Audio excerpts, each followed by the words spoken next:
Guys welcome back to our YouTube channel VSS sports Telugu. Friends, ఈరోజు అయితే మనం you Mumbai ఎన్వైబీ players గురించి అయితే ఇన్ డీటెయిల్గా అయితే మాట్లాడుకుందాం.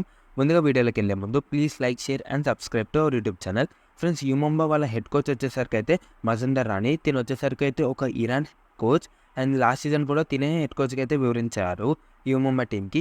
సో చూడాలి ఈ సీజన్ యూ ముంబై టీమ్ని ఎంత ముందుకైతే తీసుకెళ్తాడో. లాస్ట్ సీజన్ వచ్చేసరికి అయితే యూ ముంబై మెయిన్గా డిఫెండివ్ ఎర్రర్స్ అయితే చాలా ఎక్కువ అయితే చేశారని అయితే చెప్పుకోవచ్చు. సో దాన్ని రెక్టిఫై చేసుకోవడానికి అయితే ఈసారి ఎన్వైబీ ప్లేయర్స్లో నలుగురిలో 3 డిఫెండర్స్ని అయితే తీసుకోవడం విశేషం అని చెప్పచ్చు.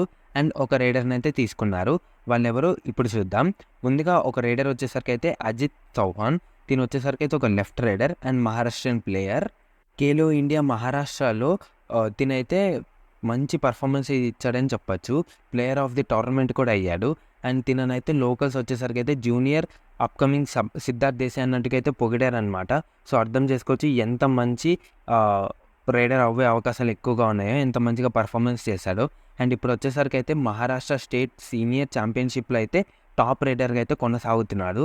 సో చూడాలి ఎంతవరకు రాణిస్తాడో on the mat on PKL season 11. I'm fully excited for Ajit Chauhan, ఎందుకంటే అంత మంచి రైడర్, అంత ప్రామిసింగ్ రైడర్ అని చెప్పుకోవచ్చు. నెక్స్ట్ వాళ్ళ డిఫెండర్ వచ్చేసరికి అయితే లోకేష్. తిను వచ్చేసరికి అయితే లెఫ్ట్ కార్నర్ అండ్ తిను ఫ్రమ్ రాజస్థాన్ అని చెప్పచ్చు. అండ్ తిను వచ్చేసరికి అయితే జూనియర్ నేషనల్లో సిల్వర్ మెడలిస్ట్ కూడా. తిను కూడా ఒక ప్రామిసింగ్ లెఫ్ట్ కార్నర్ అయితే చెప్పచ్చు. ఒక మంచి ఆప్షన్గా అయితే మారుతుంది. అండ్ నెక్స్ట్ ప్లేయర్ వచ్చేసరికి అయితే సన్నీ. వచ్చేసరికి అయితే లెఫ్ట్ కవర్లో అయితే ఆడతాడు సాధారణంగా. అండ్ తిను అయితే హర్యానా నుంచి. సో చూడాలి ఎంతవరకు అయితే రాణిస్తాడో.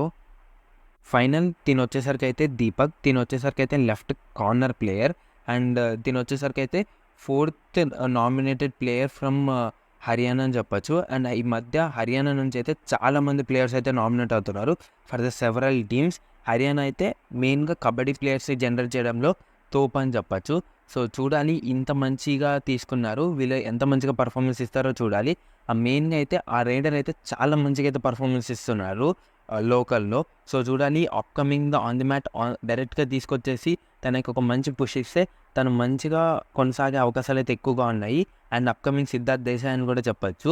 సో చూడాలి ఎంత మంచి పర్ఫార్మెన్స్ ఇస్తారో. ఫ్రెండ్స్, మీరేమనుకుంటున్నారు ఈ ఎన్వైపీ ప్లేయర్స్ మీద అయితే కామెంట్ చేసేయండి. So please like, share and subscribe to our YouTube channel. Thanks for watching.